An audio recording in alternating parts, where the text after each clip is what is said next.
Top 10 mutual fund for long term investment. ये जो topic है ना, काफी ज्यादा सर्च किए जाने वाला टॉपिक है और इसी के बारे में आज की हमारी वीडियो है, जिसमें मैं आपको डेटा बेस्ड एनालिसिस दूंगा। सबसे पहले मैं आपको डिस्क्लेमर दे दूं, भाई ये वीडियो सिर्फ एजुकेशनल पर्पस के लिए है। मैं कोई सेबी रजिस्टर्ड एडवाइजर नहीं हूं। अगर आपको कोई भी इन्वेस्टमेंट करनी, ट्रेडिंग करनी, आपको कुछ भी करना है, फाइनेंशियल एडवाइजर से अपने कंसल्ट जरूर करना।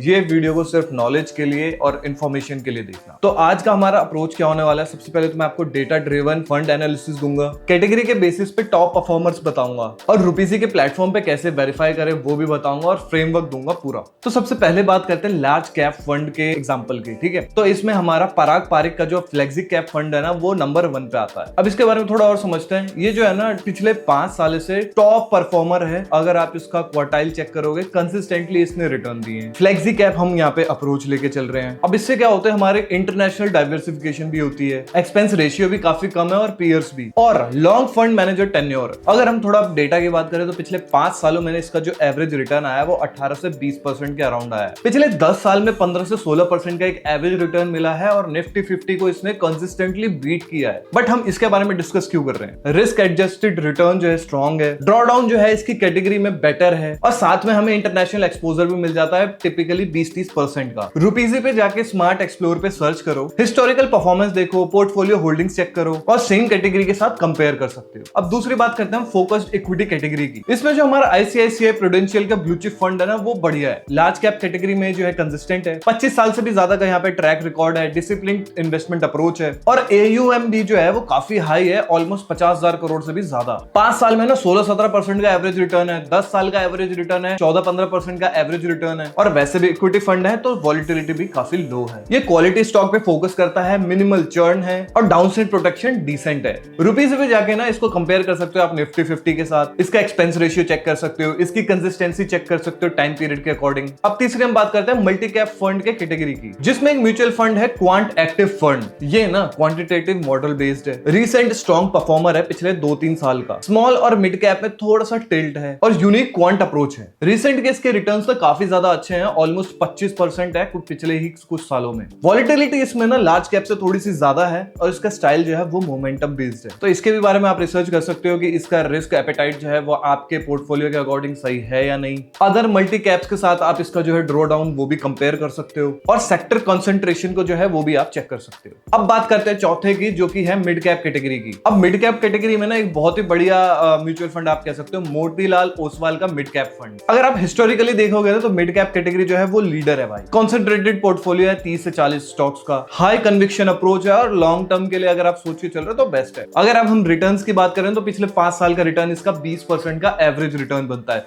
वॉलिटिलिटी इसमें थोड़ी सी ज्यादा ही है, जो कि हमें मिड कैप में एक्सपेक्टेड ही होता है। और जब मार्केट करेक्शन देती है ना, तो भाई इसमें सबसे ज्यादा रिकवरी के चांसेस होते हैं। तो आप ना रुपीजी पे इसके बारे में भी चेक कर सकते हो, टॉप 10 होल्डिंग्स चेक करो, सेक्टोरल्स एलोकेशन चेक करो और मिड कैप इंडेक्स के साथ इसको जो है कंपेयर भी कर सकते हो। 5वां जो हमारा कैटेगरी है ना, वो है स्मॉल कैप कैटेगरी। भाई ये बढ़िया कैटेगरी है। अब इसमें जो बढ़िया चल रहा है वो है निप्पॉन इंडिया का स्मॉल कैप फंड। ये ना one of the oldest small cap fund है और हाई AUM के साथ स्मॉल कैप फंड आता है। ये एक्सपीरियंस टीम है, ट्रैक रिकॉर्ड इसमें काफी टाइम के साइकिल्स का भी ट्रैक रिकॉर्ड दिखता है। लॉन्ग टर्म में अगर हम देखें ना, तो इसका एवरेज रिटर्न 18 से 20% का बनता है। वॉलिटिलिटी इसमें भी काफी ज्यादा ही है और जब भी मार्केट करेक्ट होती है या मार्केट अगर डाउन जाता है तो भाई ये 40-50% तक गिर जाता है। देखो मैं आपको कुछ मैंडेटरी पॉइंट्स बता देता हूँ। स्मॉल कैप फंड जो है ना, वो काफी ज्यादा रिस्की होते हैं और इसके लिए आप मान के चलो 10 साल से ज्यादा का इन्वेस्टमेंट आपको इन्वेस्ट करके रखना पड़ेगा, तभी आपको एक सही रिटर्न मिलेगा। हो सकता है आपको 1-2 साल 5 साल के लिए आपको दिखे कि यार ये तो बहुत ही अंडर परफॉर्म कर रहा है, फिर एकदम से फटेगा और आपको जो है बहुत ही तगड़ा रिटर्न दे देगा,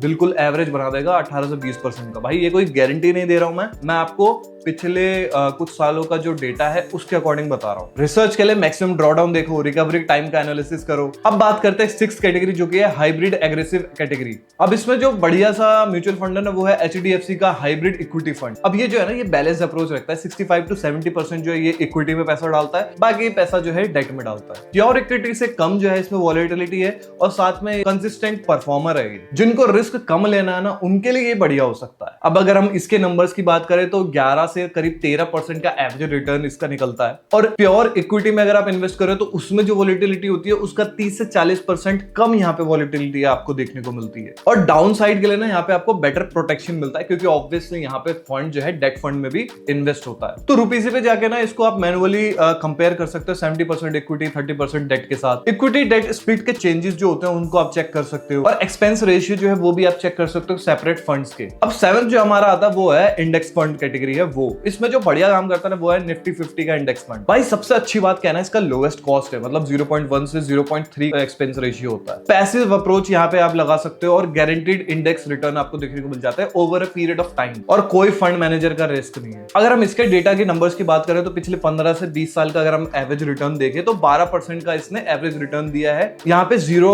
एरर ट्रैकिंग रिस्क होता है और साथ में ट्रांसपेरेंट होल्डिंग्स आपको देखने को मिलती है। और इसमें ना इसी के साथ साथ मैं आपको ऑप्शनल कुछ और म्यूचुअल फंड बता देता हूँ। इसी में HDFC का इंडेक्स फंड है, ICICI प्रूडेंशियल का निफ्टी 50 है, UTI निफ्टी 50 भी है। सब सिमिलर ही है, बस एक्सपेंस रेशियो आप जो है कंपेयर कर सकते हो। उसके लिए आप रुपीजी को जाओ, यूज करो, ट्रैकिंग एरर चेक करो, एक्सपेंस रेशियो जो है उसको कंपेयर कर सकते हो, और AUM लिक्विडिटी भी आप चेक कर लेना। अब 8th कैटेगरी आती है टैक्स सेविंग ELSS कैटेगरी। अब इसमें जो है मिराई एसेट का टैक्स सेवर फंड है ना, वो एक काफी अच्छा फंड है। अब हम इसके बारे में क्यों बात करें, क्योंकि ELSS फंड जो है ना वो एक कंसिस्टेंट परफॉर्मर है। इसमें आपको 80 बेनिफिट मिल जाता है, यानी कि 1.5 लाख तक का डिडक्शन आपको मिलता है। 3 साल तक का इसमें लॉक इन भी देखने को मिल जाता है, लेकिन आपको जो है यहाँ पे इक्विटी का एक्सपोजर मिलता है और साथ में टैक्स सेविंग भी मिलती है। भाई अगर हम इसके रिटर्न की बात करें ना भाई, तो पिछले 5 साल का अगर आप रिटर्न देखोगे तो लगभग 15-17% का एवरेज रिटर्न दिया है इसने, जो कि बेटर है काफी सारे डाइवर्सिफाइड इक्विटी से। बाकी टैक्स सेविंग का बोनस तो अलग से मिल ही रहा है। तो रुपीज पे जाके इसको अदर जो है ELSS से कंपेयर करो, post lock in performance check करो और पोर्टफोलियो की क्वालिटी बढ़ाओ। बेस्ट बात इसमें यह है कि ये टैक्स सेविंग और वेल्थ क्रिएशन का कॉम्बो है। 9th हम बात करते हैं इंटरनेशनली इक्विटी कैटेगरी की, जिसमें मोतीलाल ओसवाल का S&P 500 इंडेक्स फंड का जो म्यूचुअल फंड है बढ़िया काम करेगा, या फिर आप Nasdaq 100 को भी कंसीडर कर सकते हो। ग्लोबल डाइवर्सिफिकेशन मिलता है इसमें, यूएस मार्केट का एक्सपोजर मिलता है इसमें, करेंसी डाइवर्सिफिकेशन हो जाती है और डिफरेंट इकोनॉमिकल साइकिल देखने को मिलता है। S&P 500 का जो रिटर्न आया ना वो 10 से 12% USD रिटर्न आया है, प्लस रूपी डेप्रिसिएशन का जो बेनिफिट है वो मिल जाता है अप्रॉक्स 2 से 3% का। तो एक्चुअली देखा जाए जो हम INR में इन्वेस्ट कर रहे हैं ना, तो उसके लिए जो इन्वेस्टमेंट बन जाते हैं, रिटर्न बनता है, वो करीब 12 से 15% का रिटर्न बन जाता है एक एवरेज। अब इसमें क्या है ना, ज्योग्राफिकल डाइवर्सिफिकेशन हो जाती है। बड़ी बड़ी कंपनीज जैसे एप्पल, माइक्रोसॉफ्ट, गूगल, ये सब में हमारा इन्वेस्टमेंट हो जाता है, और इंडियन स्पेसिफिक रिस्क जो है उसके अगेंस्ट हमारा हेज हो जाता है। अब 10th जो है वो है डेट फंड फॉर बैलेंस। अब इसमें जो बढ़िया काम करता है वो है HDFC का कॉर्पोरेट बॉन्ड फंड। अब ये जरूरी क्यों है, क्योंकि पोर्टफोलियो में हमें बैलेंस करना जरूरी है, वॉलिटिलिटी हमें रिड्यूस करनी है, कैपिटल को हमें प्रिजर्व करके रखना, बचाना है भाई, और इमरजेंसी फंड का भी ये ऑल्टरनेटिव हो सकता है। देखो अब इसमें रिस्क कम है ना, तो इसके जो नंबर्स है वो भी मैं आपको बता दूं। इसमें टिपिकली 6 से 8% का आपको रिटर्न मिलता है। इसकी वॉलिटिलिटी बहुत ही ज्यादा लो है, और रिटर्न ना फिर भी कितना भी कम हो, FD से बेटर रिटर्न देता है आपको पोस्ट टैक्स। ये वेल्थ क्रिएशन के लिए नहीं है बेसिकली, ये है स्टेबिलिटी के लिए आप इसको मान सकते हो, या फिर अपने रीबैलेंसिंग का सोर्स भी इसको आप समझ सकते हो। रुपीजी पे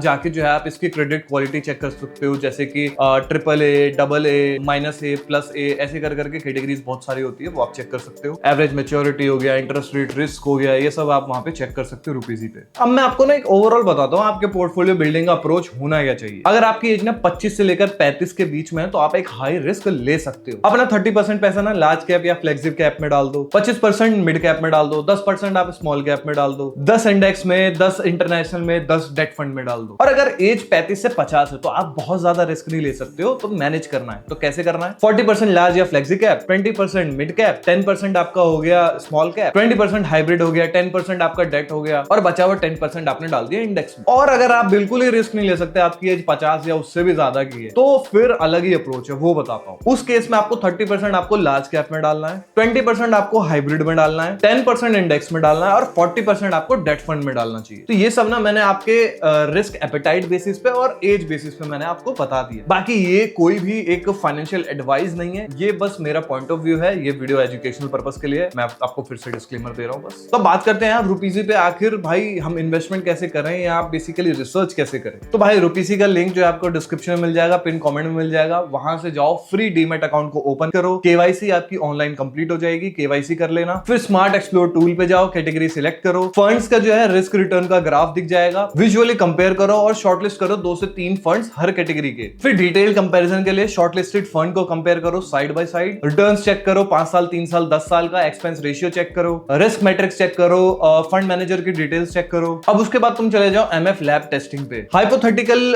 पोर्टफोलियो बनाओ, जो फंड को सिलेक्ट किए हैं उसके ओवरलैप चेक करो, एसेट एलोकेशन देखो और रिस्क असेसमेंट देखो। इसके बाद जो है भाई डॉक्यूमेंट्स इनके पढ़ो, डॉक्यूमेंट्स पढ़ना बहुत इंपॉर्टेंट है। Scheme information document, fact fact sheet download, risk factors पढ़ो और मैंडेटरी स्टेप देखो। उसके बाद फाइनली ना आप स्मॉल अमाउंट से एसआईपी स्टार्ट करो, मतलब 1000-1500 रुपए, 2000 रुपए, इससे एसआईपी स्टार्ट करो, एक्सपीरियंस लो, फिर धीरे धीरे आप अपनी एसआईपी को इंक्रीज करो। देखो इसमें ना मैं आपकी कैसे हेल्प कर सकता हूँ, मैं आपको प्लेटफॉर्म के टूल्स जो उसको गाइड कर सकता हूँ, कॉन्सेप्ट एक्सप्लेन करने में आपकी हेल्प कर सकता हूँ। आपका रोल ये रहेगा रिसर्च करना, डॉक्यूमेंट्स पढ़ना, डिसीजन लेना। बाकी भाई फ्री डीमेट अकाउंट का लिंक, रुपीजी का लिंक आपको डिस्क्रिप्शन और पिन कमेंट में मिल जाएगा, वहां पे जाओ, अपना अकाउंट खुलाओ और 1000-2000 रुपए से आप अपनी एसआईपी भाई चालू कर सकते हो फ्री में। और अगर आपको एसआईपी चालू नहीं करनी तो 5-10 हजार रुपए से आप लमसम इन्वेस्टमेंट भी कर सकते हो। तो इस वीडियो में इतना ही था। मुझे लगता है ये वीडियो आपको जरूर पसंद आएगी, आपको वैल्यू मिली होगी, इन्फॉर्मेशन मिली होगी। अगर आपको वीडियो पसंद आए तो वीडियो को लाइक कर देना, चैनल पर सब्सक्राइब जरूर से कर लेना। मैं मिलूंगा आपसे नेक्स्ट वीडियो में किसी और धमाकेदार इंटरेस्टिंग प्लेटफॉर्म के साथ।